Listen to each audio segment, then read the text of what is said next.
A life lost way too soon.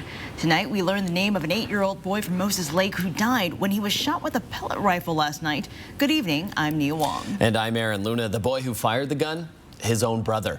We'll get straight to the story with Elenee with some reminders for how to keep your kids safe around any firearm.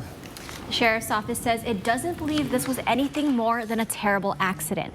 Today, we learned that little boy's name was Jacob Munoz, a second grader from Moses Lake.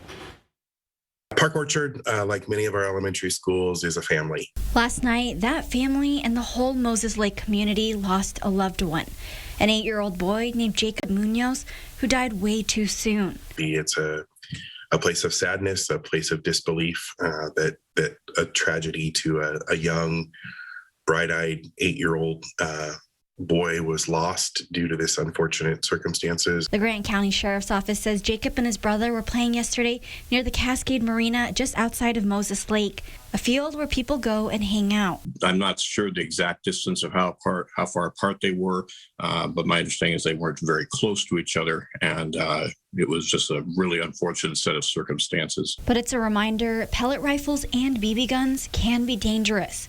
The U.S. Consumer Product Safety Commission says there are about 4 deaths per year because of them. What we do advocate for any type of firearm, whether it's a pellet gun or whether it's a real gun, is follow the National Rifle Association's standards for safety, which is, always treat a gun like it's loaded.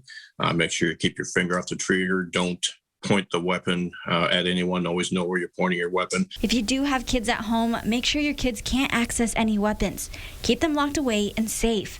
And remember to love your kids when you can. Whenever loss and you face loss, and it's hard to stay grounded in this, but it's a great reminder for all of us to hug your young ones and your loved ones closely, and never take for granted the moments you have with them. The Moses Lake School District had 15 extra support staff at the school today to be there for students and staff to get help if they're in need. They'll be there for them the next few days if they continue to need them. In studio tonight, Elenee, 4 News Now.